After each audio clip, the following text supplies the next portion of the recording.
नमस्कार दोस्तों, आप सभी का स्वागत है। दोस्तों, आज के इस कहानी के जरिए मैं मन को वश में करने के लिए क्या करें, बुद्ध की कहानी शेयर करके आपको बताने वाला हूं कि आप मन को वश में करने के लिए क्या कर सकते हैं। तो बिना समय को गंवाए चलिए जानते हैं कि हम सब मन को वश में करने के लिए क्या कर सकते हैं। अगर आप इस कहानी के पीछे के तर्क को समझ लें तो आपका दिमाग काबू में हो सकता है।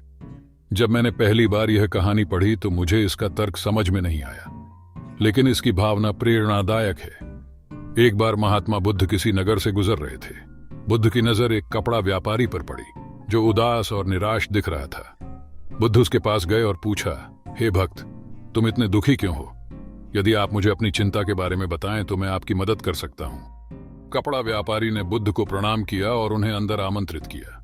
व्यापारी ने कहा कि जब से मेरी पत्नी की मृत्यु हुई है तब से मेरे छोटे बेटे की देखभाल के लिए घर पर कोई नहीं है, इसलिए मैं हमेशा उसे अपनी दुकान पर लाता हूं। लेकिन वह मेरी दुकान पर आने वाले हर ग्राहक की पगड़ी उतार देता है और कभी कभी उनका बैग उठाकर बाहर फेंक देता है। मैंने डाटा को बहुत समझाने की कोशिश की, लेकिन वह नहीं समझा।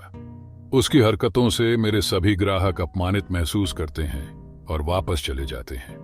बुद्ध ने कहा, मैं तुम्हारी मदद कर सकता हूं, लेकिन तुम मुझसे वादा करो कि तुम मेरे किसी भी काम में हस्तक्षेप नहीं करोगे, न ही कोई सवाल पूछोगे। व्यापारी बुद्ध से एक वादा करता है।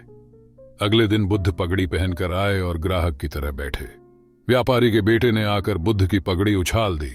महात्मा बुद्ध मुस्कुराए और बोले, बहुत अच्छा, जाओ और वह पगड़ी वापस ले आओ। वह बच्चा दौड़कर पगड़ी ले आया और बुद्ध को दे दी। अगले दिन बुद्ध एक कुल्हाड़ी और लाठी लेकर आए।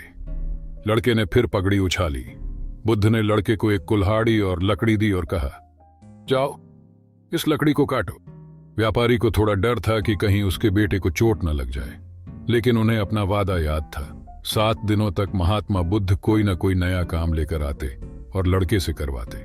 जल्द ही लड़का भूल गया कि उसे किसी की पगड़ी उछालनी है। व्यापारी बहुत खुश हुआ और बुद्ध को धन्यवाद दिया। मैं जानता हूं कि इस कहानी और मन के नियंत्रण के बीच कोई विशेष संबंध नहीं है, लेकिन पहले आप इस तर्क को समझ लें। यदि हम अपने मन को अपने अनुसार कार्य नहीं कराएंगे तो मन अपने अनुसार कार्य करेगा।